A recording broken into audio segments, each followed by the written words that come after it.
Good morning again, my followers. Today we shall be looking at creating 6 fact table and SSIS package. The last time we discussed about dimensions, lookups, and transformations. We shall be reviewing them today. Then we shall be creating a report using Power BI. So if you've not been following us, please kindly visit our previous videos from topic 1 to 4 on business analysis and data analysis as well. So please stay tuned as we recap and move on quickly. Okay, so from what you can see on the screen, the last time we spoke about bringing the sales view from our staging environment. We had a staging environment. We had a staging environment where we moved all transactions across different tables too.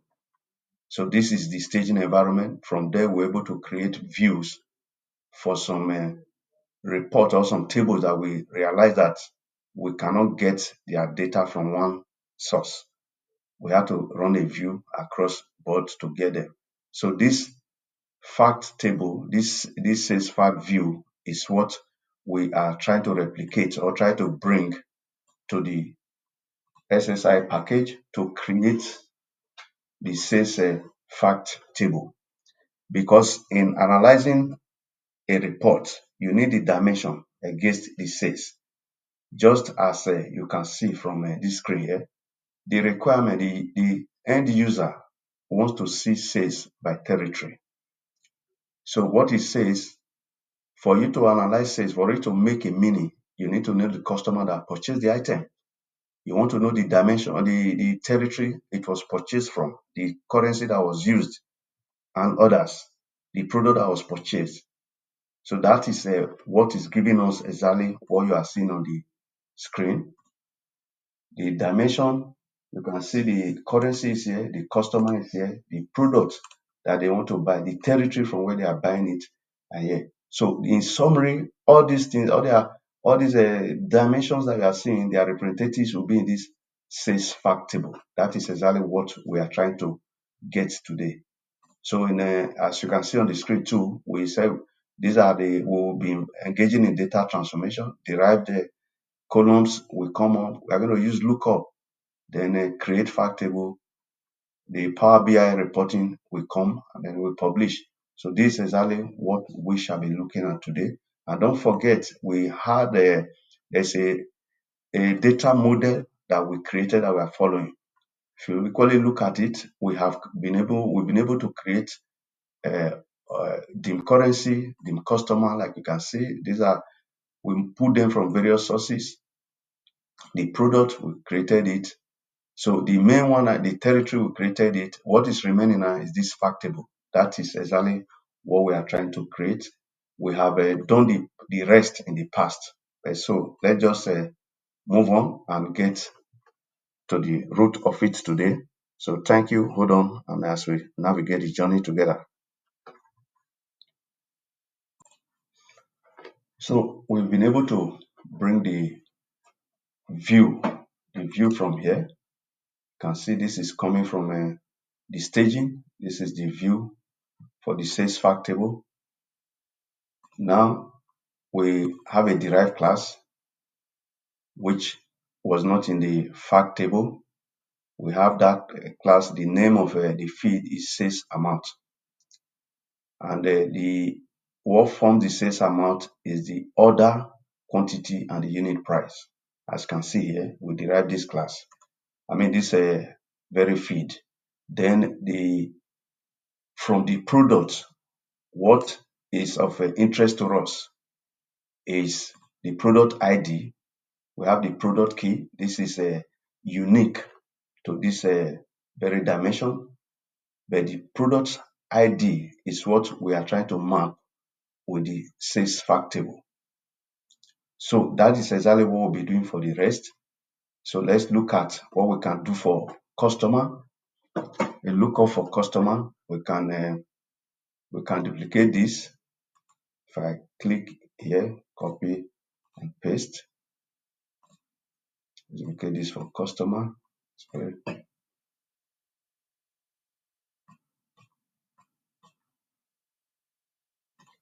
Okay, let's quickly use dim. We can rename it. Let's say dim customer. Lookup dim customer. Lookup dim customer. Okay, so let's try to change the connection string here. This pointing to product. Let's change it to customer. We have dim customer. Okay. Let's try to map the two. Should look out for output. Okay. All right. So we have to make sure the columns are matched. So for this dim, this is a unique key in it. We want this unique key to show in the fact table. But what is relating these two tables together is the customer ID. Customer ID is unique to this.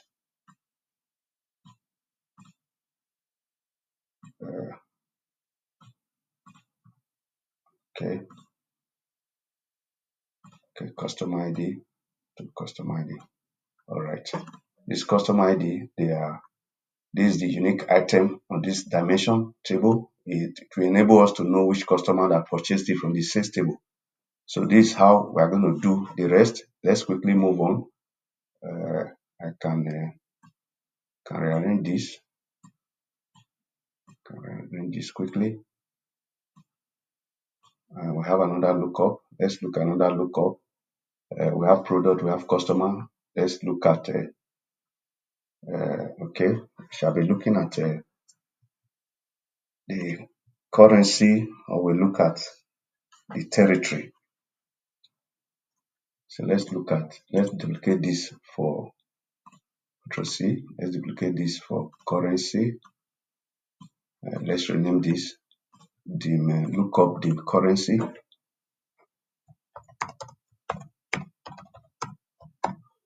Okay. Let's try to change the connection string too, so that I can point to currency table. We want to know the currency that the customer used in buying it. All right. Let's match the output. Okay. Let's check the column mapping. All right. The currency has a currency key, which is unique too. We have the currency code. I believe we have currency code here too. Okay. You can see the currency code here. All right. Then the next is, let's quickly save. What we shall do again is, which lookup is not here yet? Territory. Let's do for territory to know where the customer is purchasing it from. Okay. Dim territory. Okay. The territory. Let's look at the connection. The dimension is already there. Pick from territory. Okay. Let's maybe link to match output. Right. Let's see the mapping. What is unique? We should have territory code. We have territory code here. We are interested in this key be represented in a table. Here's my territory code. Okay. Territory code and the territory code. Okay. Cannot map input currency to the lookup column because the data type mismatch. Okay. Let me quickly look at the mismatch data. It will look like it. Okay. From the table, quickly on the table staging, what do we have here? Let's check what we have here. Whether is the matching item there. Okay, I think currency. No, it's not currency code. I'm supposed to pick territory ID. Supposed to map the territory ID. Okay, territory ID to says territory code. So it's very, very important we understand this mapping. What is unique in a table that you want to reflect in another place. So this is it. We are done with the lookup. Now this is the fact table that we want to create eventually. Only DB destination, only DB DST fact. Let's call it fact says. Call it fact says. This will now eventually lead to here. All right. So if I actually now try to create, here we'll be required to create the table. It does not exist before. So that's exactly what we shall be doing.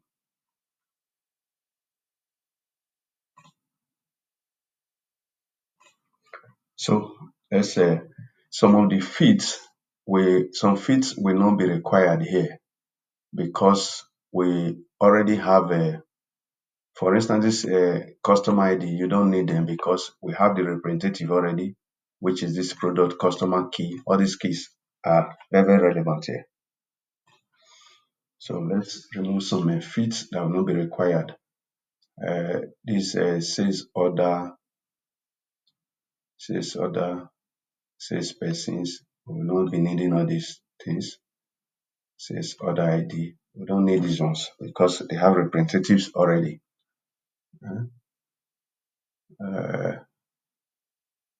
This currency code, we don't need it too because they have representatives there.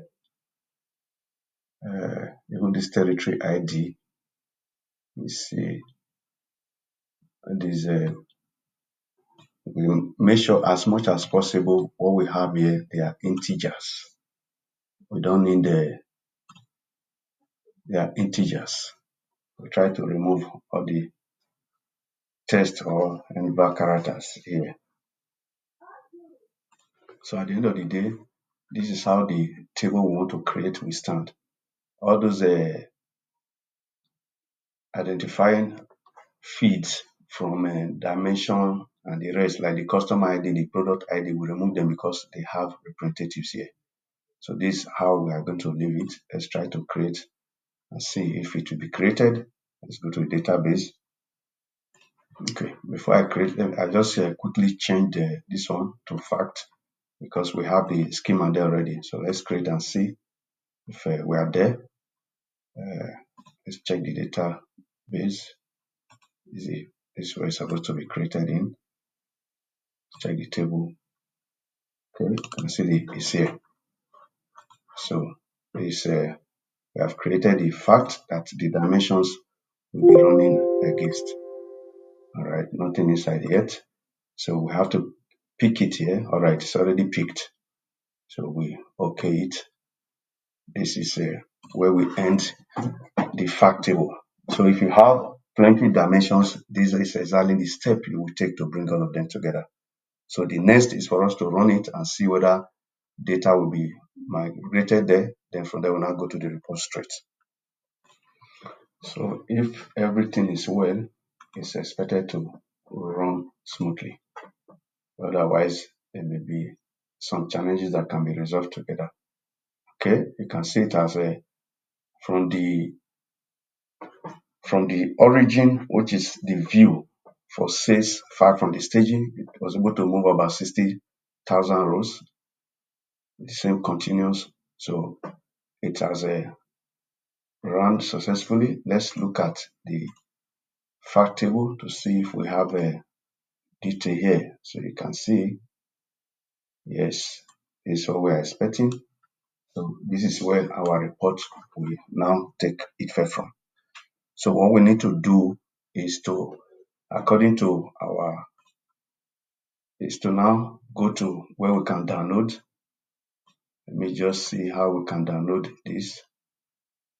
Let's see how we can download it. I'll just describe it, install it, and you move on with your reporting. So this is if you launch the URL, this is where you come, Microsoft Power BI desktop. You download it, install it based on the architecture of your system, whether it's a 64-bit or 32-bit. Once that is done, we now try to notch the Power BI and connect to the database, the fact and dimension. So once we notch, what we're having on the screen is what we will see. If you search your system, you will see from the program file where you have the Power BI, you notch it and you come here. Let's go to get data.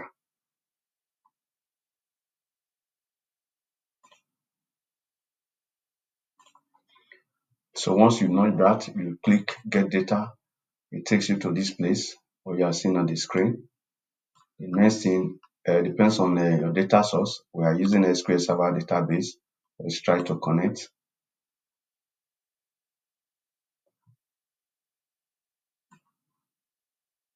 This comes up because we are using local environment. I say dot. If we were using other, maybe with a URL or IP, you just put it there and it takes you to exactly where you want to be. So leave it at import the way it is here. Let's OK it and see whether it can take us to our database environment. Here we are. It has opened the environment. These are my databases. We are looking for data warehouse. That's where our items are. So you can now select the tables that you're interested in, after which you load. So the transformation we did, for instance, on the derived column for SalesAmount, if you did not go through this source, you can probably do it here. This is the beauty. But it's better to have a data warehouse. It's more stable than coming to do it from here. So let's load and see where it takes us to again.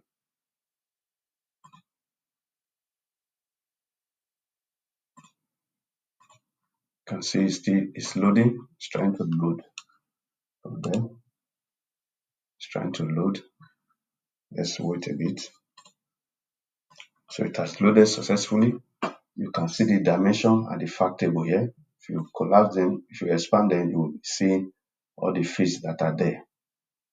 So the dimensions are here. These are the tools, the graph, and the items we can use to design our report the way we want. So if you can equally from here see the relationship between the tables. You can see all of them, they are pointing to this fact table. One to many. You can see this one to many, one to many.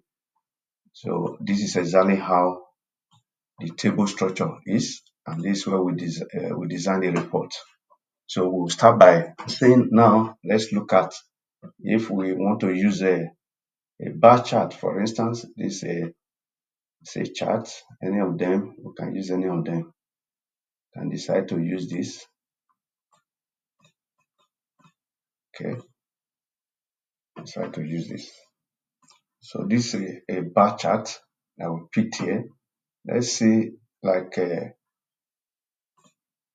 the objective is to see sales by territory. So every business, apart from NGOs, are always interested in sales. So let's come to the dimension, which is the fact table. What we are looking at in the fact table to analyze is the sales amount. Like we said, this is a quantity times the unit price. Okay. Now the territory, let's say by territory, country, sales amount by territory, country. You can see exactly the way this report stands, which means US had the highest say, almost 10 million US dollar. This is what we are seeing, followed by Australia, Great Britain, just like that, France. So from here, the top management can get insight to say, okay, this product is doing well in this country, then we might need to re-strategize. Other places that they are not doing well, if it's more advert you need to do to reach more clients, you need to do it. So this is basically what they are looking at. So if you equally want to say, okay, what are the products that were purchased in these areas? So you can see it has okay, this one might be too small, but you see the key here, the blue, the ID, the blue, the orange, all of them. This is too small, but we can find a way to expand it. From here, you'll be able to see which product sells most in a particular area. So if okay, still continues. If you're able to see the key, you might be able to see the exact color that represents what you are looking at. So you can equally be interested in the currency that they used in purchasing them. So the only currency we reflected here was a Nigerian currency. So that is exactly what you are seeing here. So you could equally decide to say you want to see based on a particular time what was equally purchased. So we could say let's add a slicer to it that will help us to look at the timing. Okay. For if we want to check the date that a particular item was or the sales within the period, we can use the slicer here. It's very important. Then we pick the date. If you pick date, it will work in conjunction with the screen that you're already having. So let's say from 2011 now, let's pick year 2011, okay, till December. Let me say December 31st. You can see it adjusted, which means this is the sales that was recorded. If you adjust it again to maybe 2013, December 28th, for instance, you can see it's changing. So this is actually how you can play with reporting. Depends on what they are looking at. So in this report, for instance, they are looking at sales by territory, and you've seen exactly the way it's reflected.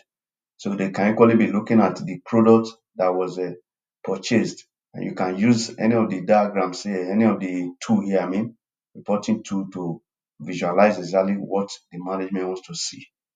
So this is how far we can go on this. So the next time we'll be taking maybe a recap or a different topic entirely. So thank you for being patient with me. I know that with this, we'll have the basic understanding of Power BI, data analysis, business intelligence. We can always improve on it. So please kindly subscribe to my YouTube channel, recommend to your friends, make positive comments and like my post. And as you do that, it shall be well with us. Stay blessed till we see again. Thank you.